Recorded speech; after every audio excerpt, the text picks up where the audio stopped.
Here I have Mitsubishi Outlander. Let me show you how to change the massage seat speed.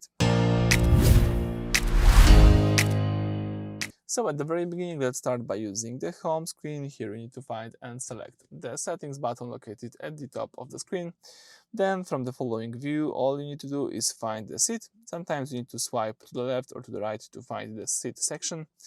Here you can of course enable the massage by using this switcher, and here you can change the speed, as you can see right here. Here you've got the speed. So this slider manages the cycle frequency of the lumbar massage system. It controls how quickly or how slowly the internal pneumatic pockets inflate and deflate through their rolling pattern, allowing you to select anything from a slow, gentle wave motion to a rapid energizing massage cycle. So you can decide how fast it should do the massage. You can also change the intensity of the massage by using the second slider. Alright, so that's it. Thank you for watching. Please subscribe to our channel and leave thumbs up.